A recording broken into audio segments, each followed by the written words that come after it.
Christ our hope, Hebrews 6 says that Jesus is our refuge. And the word from chapter 20 of Joshua describes Jesus as being just like these cities. Now, how would we say that? And why? Because Jesus is easy to reach. If you think about it in the Bible, Jesus is said in Acts chapter 17 to be closer than an arm's length away from everybody. That's what Paul said when he was speaking in Athens. He says, you should try and find the Lord because he's closer, he's within reach. He's within one arm's length of everyone. How can that be? Because he's omnipresent. So Jesus can be cried out to, reached out for, prayed to, and longed for by anyone anywhere on the planet. Anybody, at any time. He is easy to reach. In fact, Jesus is the easiest person to reach of all.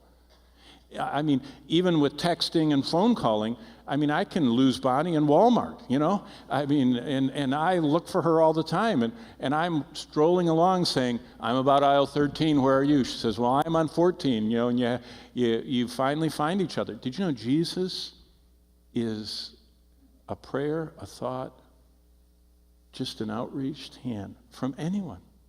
It's just amazing to think of how Jesus is such a picture of our hope. The echoes of Christ's open arms are all the way through the scriptures. When the Lord called to Adam in the Garden of Eden after he sinned, what did God say in Genesis 3:9? He said, Adam, where are you? Who was looking for whom? God came looking for the sinner. And God came within reach of Adam and Eve. And God, through Christ, comes within reach of every person in the world. Jesus also is open to all. Just like the cities of refuge were for the stranger, the sojourner, Jesus says, come unto me, all you that labor and heavy laden. I will give you rest. With me, it doesn't matter whether you're barbarian, Scythian, bond, or free. He says, I am here for everyone, whoever will call on me. And he said, I'm completely sufficient. Do you remember once Jesus was standing with his long robe with tassels on it, and the crowd was around him, and this woman gets on her hands and knees and goes down along the ground and reaches between everybody's ankles and finds the tassel of Jesus' robe and grabbed it. Any part of Jesus was completely sufficient. That's Mark chapter 5. And that woman was instantly healed because she touched, reached out, sought. And she couldn't get his eyes, she couldn't get his voice, she couldn't see his hands, but at least she got the fringe.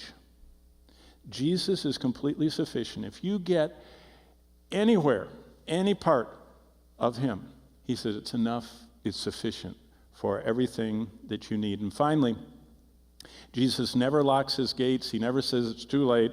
I'm too busy now. And Jesus also is the only refuge. In fact, that's what we're going to cover tonight in our little church history installment after the concert. How can Jesus be the only way? And there be so many denominations and religions and everything else. And that's what we'll talk about. But he is the only refuge. So, Jesus is our hope. Why? Because he's easy to reach. When I lead someone to Christ, I was just in my office, had someone stop in, they came in for something else, and I said, well, before we cover that, why don't we cover something else? And then we'll talk about yours. And they were kind of captives, and so I went through, and I said, you're interested in getting married. I said, but that's only the second greatest day of your life. The first and greatest day is the day you meet Jesus Christ. And I went through the gospel with them, and I said, Jesus is right here in this office. He's easy to reach. That's your biggest need.